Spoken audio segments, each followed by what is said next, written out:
Good morning guys. মই এতিয়া আছোঁ বাগানৰ ভিতৰত। আজি এসপ্তাহ ধৰি ইয়াত প্লেণ্টেশ্যনৰ কাম চলি আছে।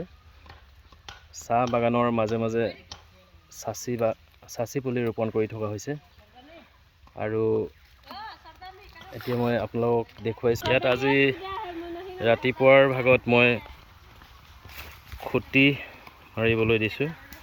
যোনখিনি যোৱাকালি চাচি পুলি লগোৱা হ'ল সেইখিনিত এটা এটা খুঁটি পুতি দিছোঁ, যাতে পুলিখিনি ক'ত ক'ত আছে ধৰিব পৰা যায়। এইবিলাক মই হাতুৰি বনাই দিছোঁ। এইবিলাক হাতুৰিবিলাক চাচিৰ একোটা একোটা ডাল, মানে যোনখিনি মোৰ এতিয়া কাম চলি আছে যে চাচিৰ, এই মাল নথকাখিনি মই হাতুৰি বনাই দিছোঁ। সেইখিনিও মই মানে ডালখিনিও মানে এটা কামত লগাই দিছোঁ। আৰু এইটো চাইডো এতিয়া খুঁটি পোতা হ'ব।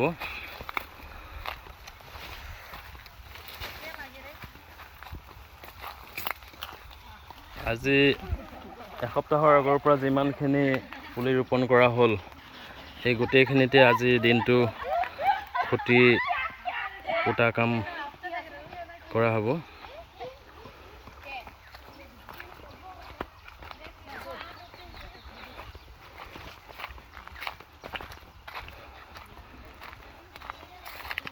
এইখিনি মানে গছ ধৰক আৰু 2 বছৰৰ ভিতৰত হাৰ্ভেষ্টিং কৰিম।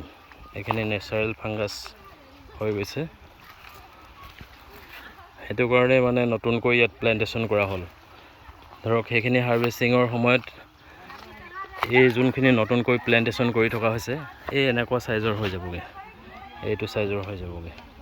তেতিয়া মাটিডোখৰ মানে খালী হৈ যোৱা যেন নালাগে। ঠিক তেনেকুৱা এটা চিন্তা কৰিয়ে প্লেণ্টেশ্যন কৰি থকা হৈছে। এইবিলাক গছ দেখিবলৈ সৰু, কিন্তু ইয়াত নেচাৰেল ফাংগাছ আজি 4-5 বছৰ আগৰ পৰা খাই আছে। বিশেষকৈ আজিকালি যোনখিনি আগৰ গছ, চাচি গছ বহুত ডাঙৰ ডাঙৰ নহয়,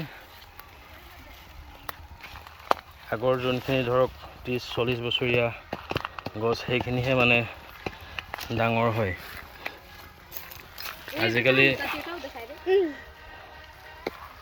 আজিকালি মানে ধৰক 10 বছৰত হাৰ্ভেষ্টিং কৰিব পৰা যায়, সেইটো কাৰণে গছবিলাক ইমান ডাঙৰ চাইজৰ হৈ নাযায়গৈ।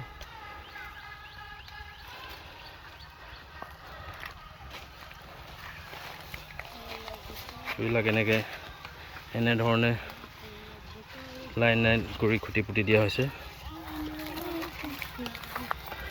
তহঁতি ৰখি আছ যে? হা, খুঁটি নাই আনিবলৈ গ'ল নাই? অঁ,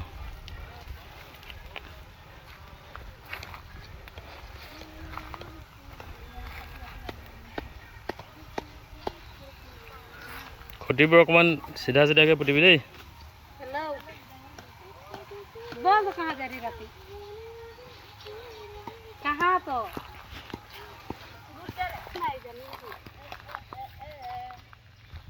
এতিয়া নতুনকৈ আমি য'ত প্লেণ্টেশ্যন কৰিম, সম্পূৰ্ণ খালী মাটি, 40 বিঘা মাটি এটা মানে মুকলি কৰা হৈছে। চাচি, আফ্ৰিকান ভেৰাইটি মেহগনি, এইবিলাক তাত প্লেণ্টেশ্যন কৰিম। সেইখিনি ভিডিঅ' কৰে আপোনালোকৰ আগলৈ আগবঢ়াম। এতিয়া মানে এইখিনি বাগানত সম্পূৰ্ণ হ'বগৈ। আজিৰ দিনটো মানে ইয়াত কাম কৰি সম্পূৰ্ণ হ'বগৈ।